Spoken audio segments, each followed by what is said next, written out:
Thank you very much. I really enjoyed today's presentations, and we have seen trees from different perspectives, and from a very broad perspective of a city or cities, or even broader countries, policies, up to a single branch on tree architecture. And I really also enjoyed the presentation on technology, and I will try to catch up on that a little bit later.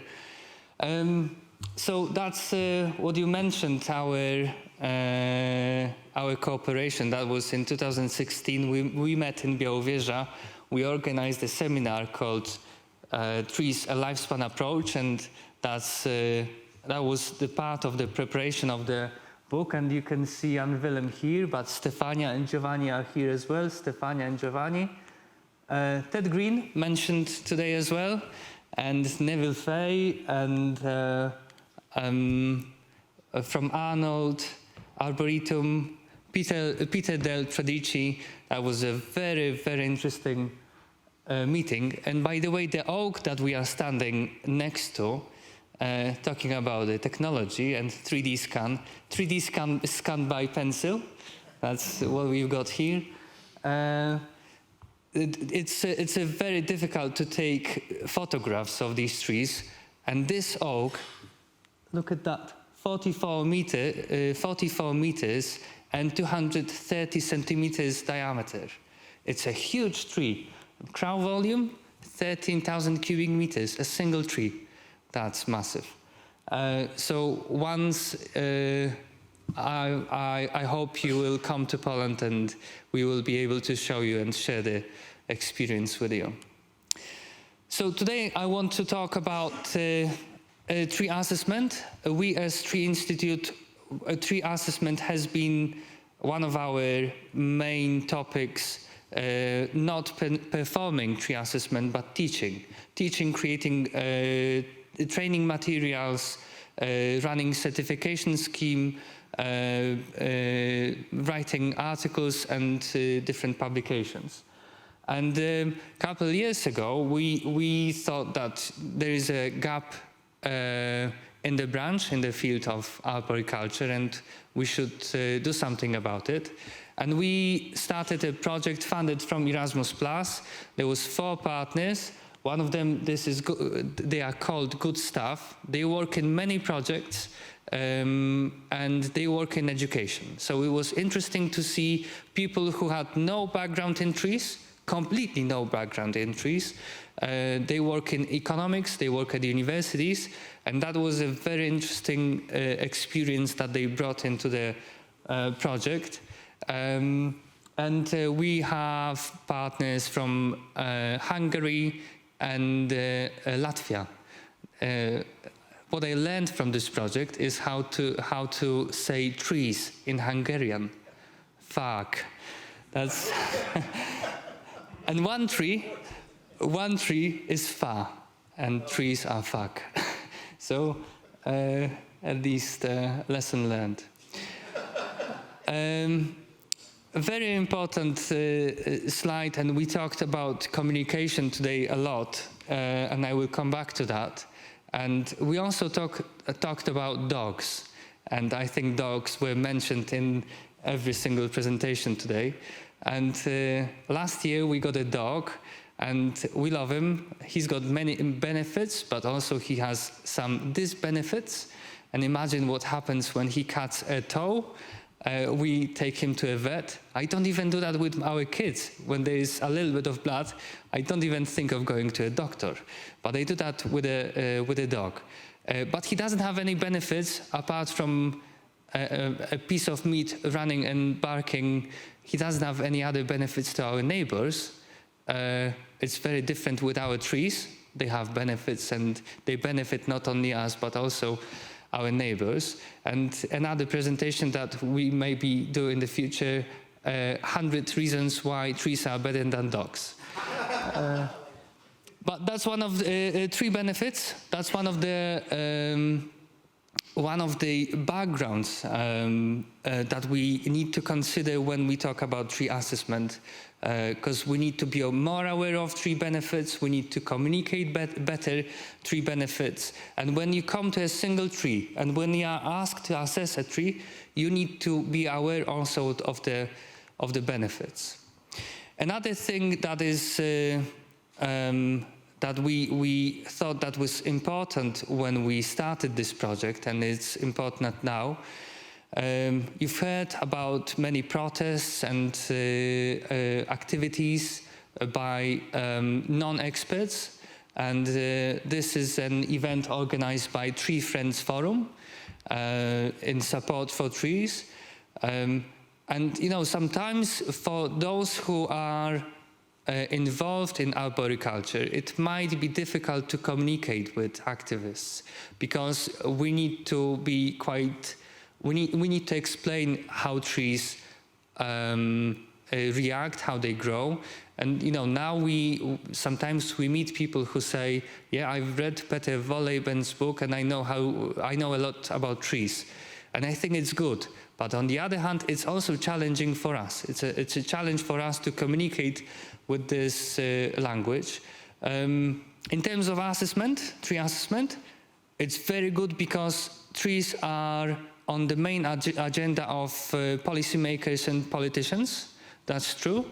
But the other thing is that, if you want to fell a tree and you've decided, you've assessed the tree, you say there is no chance the tree can stay. And you can get people, and it can get nasty, even if you have the right reasons to do so. So that influences our activities. With tree assessment, we don't only assess single trees, we also assess groups of trees, roadside trees, tree avenues. This is a special element of our landscape. Look around, there is no trees elsewhere. These are just these trees. And also these trees are ecological corridors. So to assess a tree, you don't need to only learn about how tree lives, how it functions, about morphology of the tree.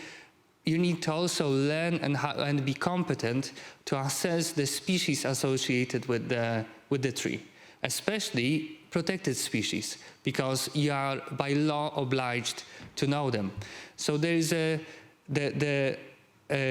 list of competence you need to have to assess a tree expands. That's the same avenue, 600 trees. And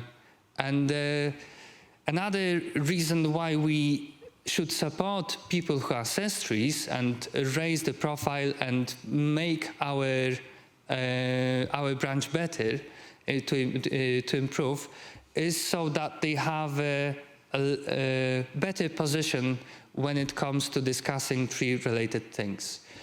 Very often, people who work with trees, they are put behind, and we deal with it on a daily basis. That if you build a road, or if you are an architect, you are on the top part of the table. But if you deal with trees, you are not that close. It's changing now, but it's still a challenge. The other thing is mistakes.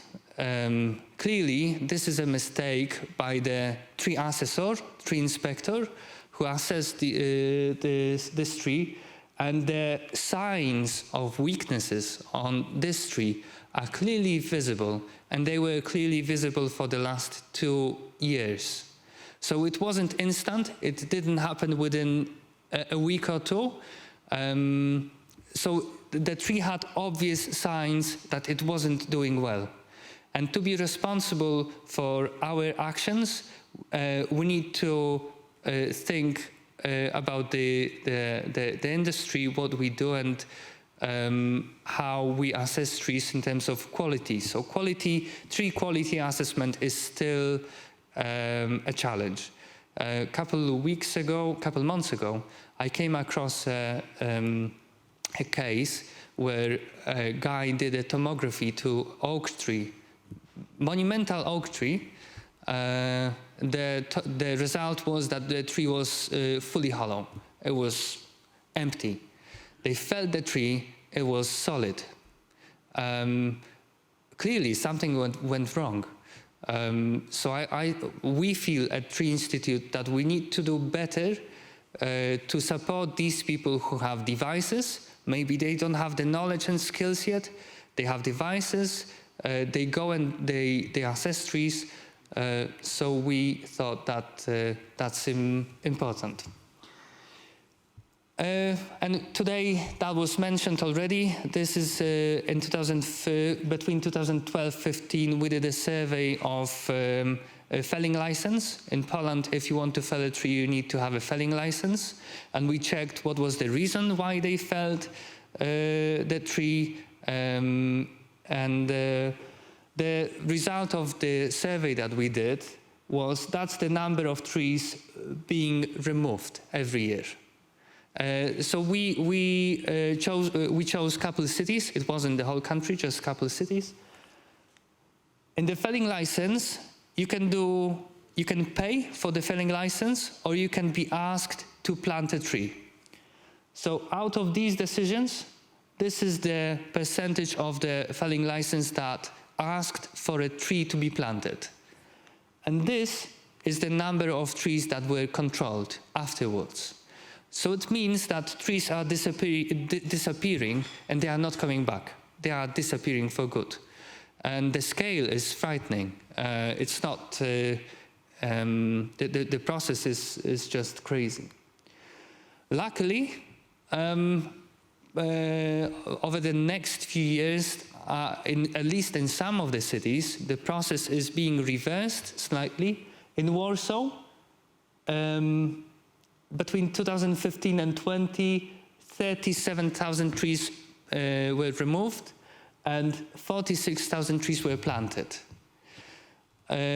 Now we are in the discussion of, first of all, maintaining the mature tree, which is the most valuable. And it's very easy for road authorities or for the managers to say, we will fell the tree and we will plant a new one. But it's also not that easy. And you see that with pictures like that. I mean, these trees will never survive a decade. I'm not saying that they will be able to survive decades.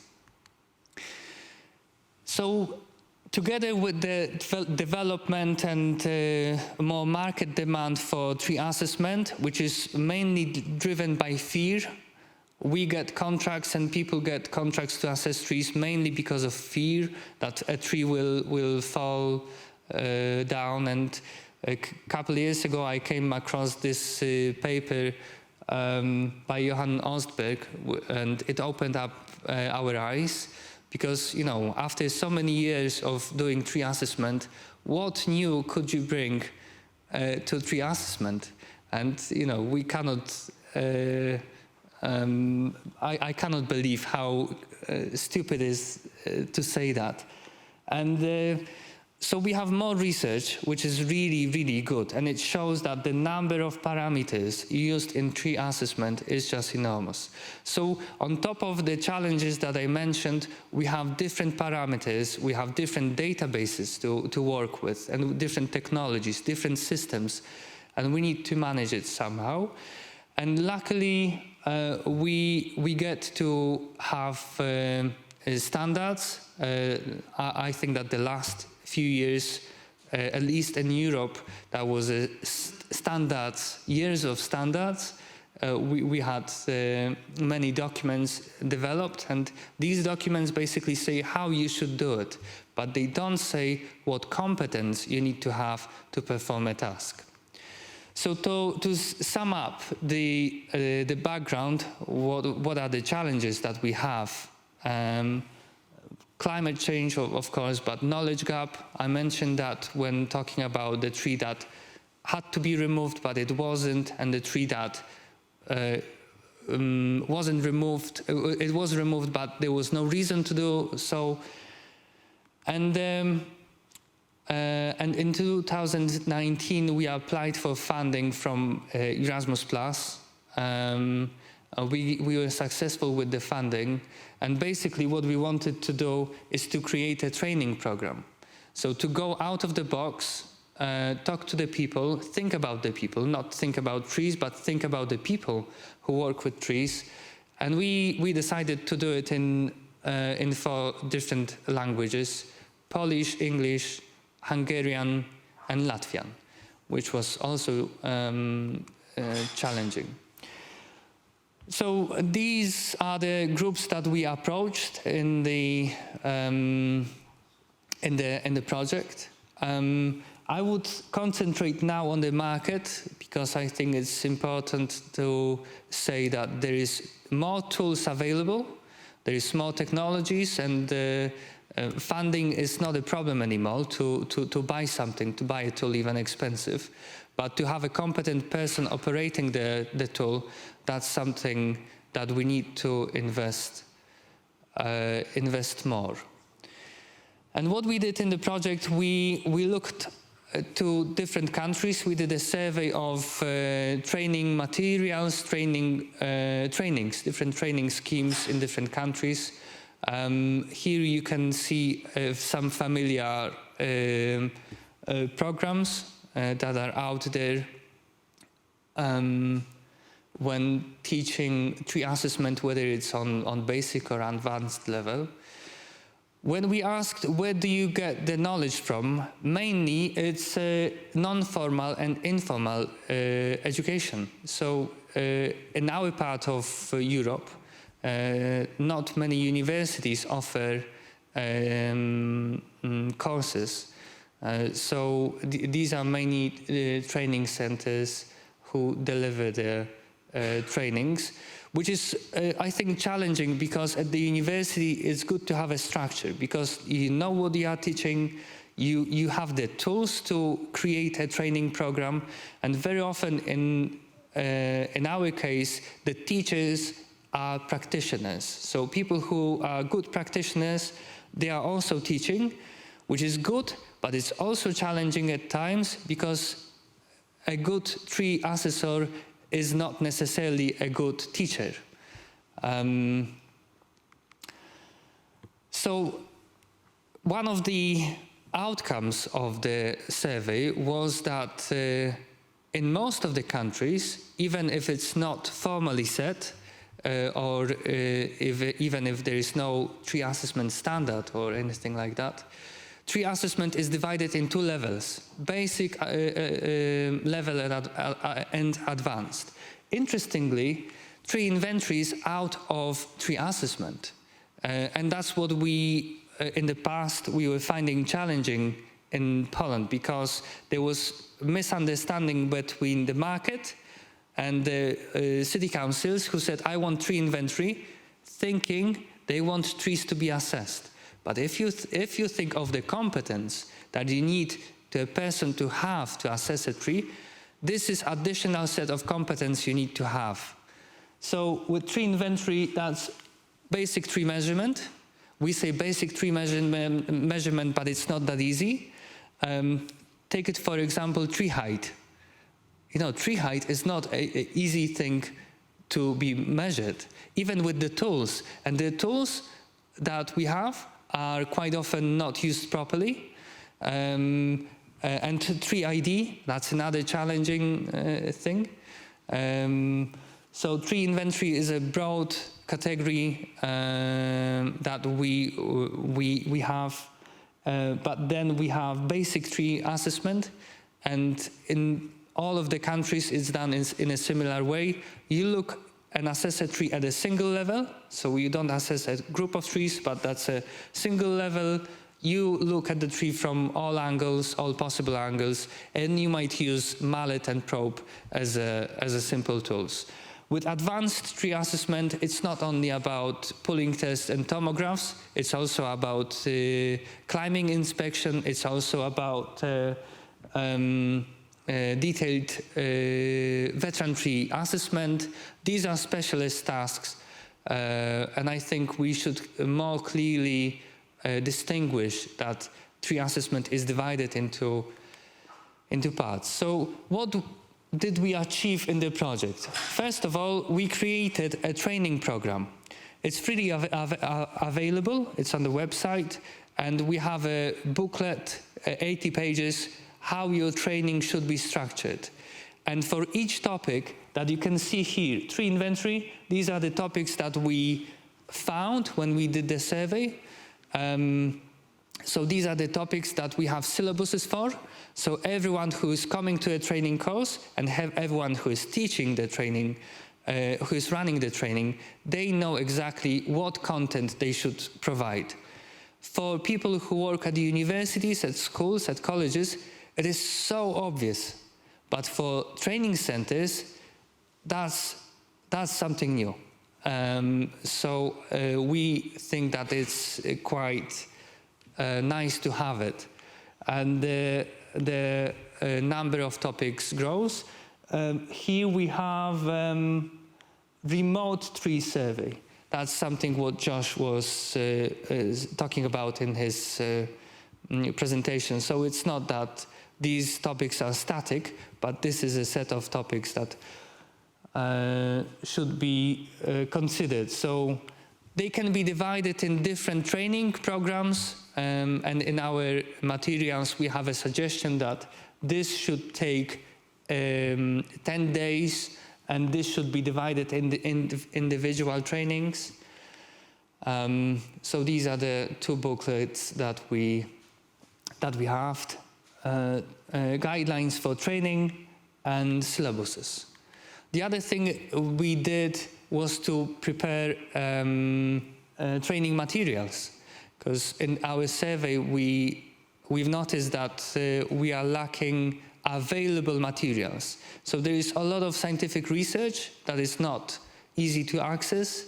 There might be some books that are published in English, but in our languages we didn't have that, so we produced a couple of books. Also, they are freely available online, and everyone can download them in those 4 languages. One of the interesting discussions that we had, and I think it goes into the modern and conservation arboriculture area, is that we don't, or we should not say that trees have defects. Trees have different features, they tell us different things, whatever we do and however we look at trees, but cavities and dead wood or non-living wood, these are natural characteristics of trees, and we should be teaching that. And if you look at the books and manuals, very often you will see defects as one of the things. So we need to move away from that. And in our training materials, we use for tree assessment, we use diagnostic feature. That's the term we use.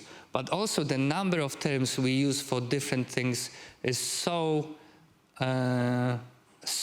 rich, and sometimes too rich. And I think we should sit down every now and then and to narrow it down.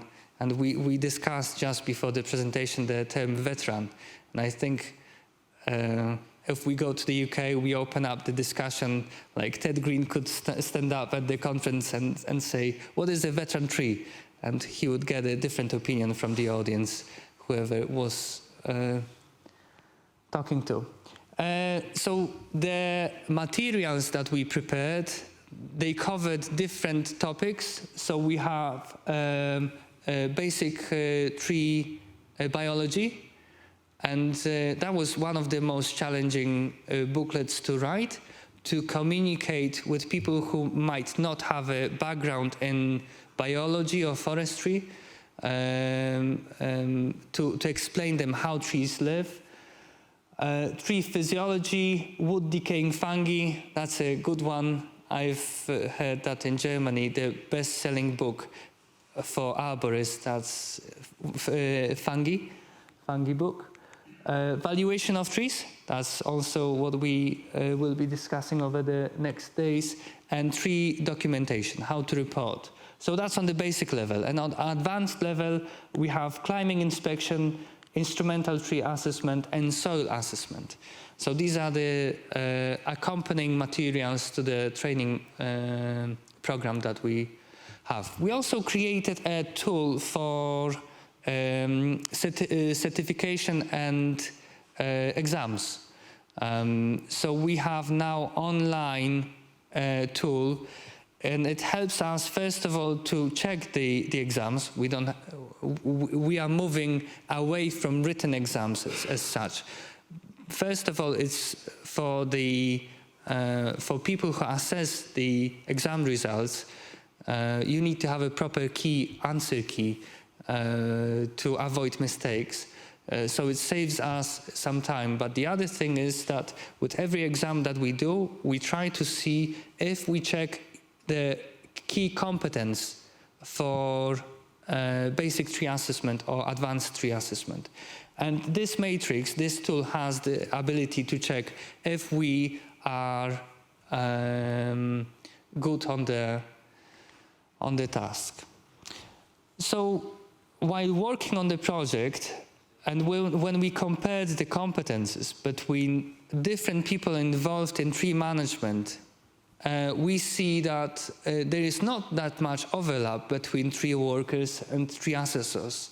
Maybe there should be more, but the tree assessor doesn't need to know how to go up and get down from the tree safely. He doesn't need to know much about ropes and harnesses and chainsaw sharpening. These are the tree workers' competence. So, in our opinion, tree assessors is the specialization is there. We just need to be more aware of that fact, and we need to acknowledge that that tree assessors are important, and also they are the bridge between tree owner who has thousands of trees and between tree workers, and this is the person that comes to a tree and says, this tree needs to be pruned, or this tree is not safe, I need to remove it. So the responsibility is quite high.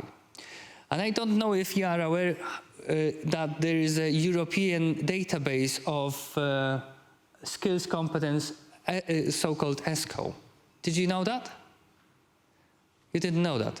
So the educational system, if you go to school or university, they will be based on a European qualification framework.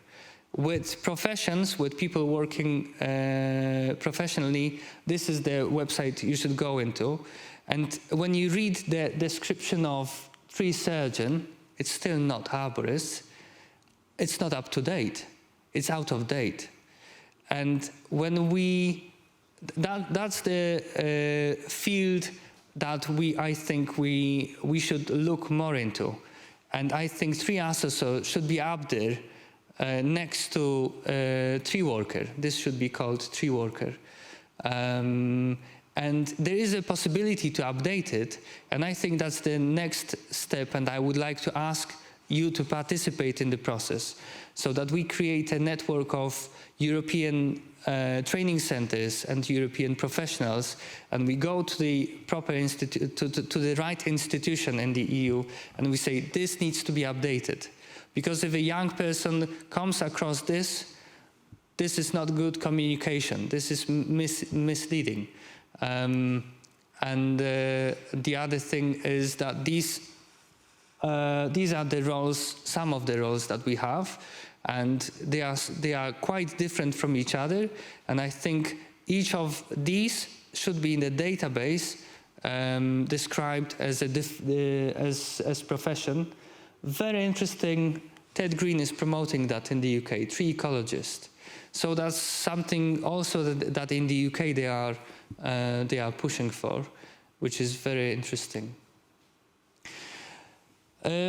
So the last few slides, I want to say a few words about other projects that we are involved in, and you should be, maybe you are familiar with.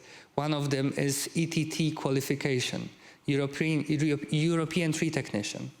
And again, before we started the project, it was surprising that if you compare countries, these skills and competences and the training program do not overlap. The training program is from 2 days up to a few months, depending on which country you are talking about. But at the end, you are talking about the same European certification scheme. So now in this project, we are working on a similar set of results as in Tree Assessor. So we will create a training manual, study guide, and we will update the profile of ETT. And another one that is, one stage is about to be finished. So the 3 technical standards, so-called technical standards, pruning, cabling, and planting. So this group of partners worked on these outputs, and they should be finished by August. And in August, in Czech Republic, in Prague, there will be a final conference, and it will be announced soon.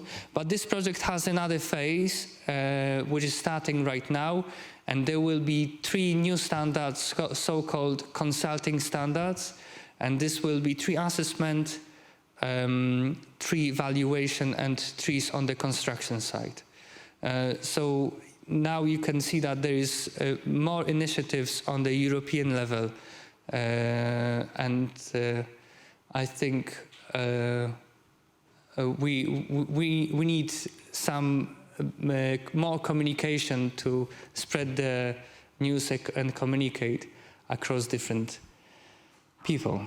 And this is the piece of meat I mentioned a little bit earlier, but this is a Sorbus aucuparia, mountain ash, is that right? Mountain ash. My mother-in-law wanted to get rid of the tree, and she asked in her garden, which is behind the fence, and she said, if I can chop down the tree. And I said, no, I will take it to my garden.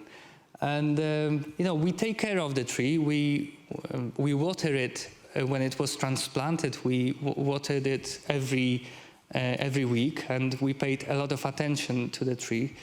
And you know, it's a living organism that needs our attention. And I'm very pleased with the ethical approach that Stefania and Giovanni presented in the previous presentation, because we need to look at trees differently as living organisms, and we need to pay more attention. And I think with the tools that we have now, I think we will move a little bit further in the developing of our profession. Yeah. So thank you very much for having me. Amsterdam is always good fun. And yeah.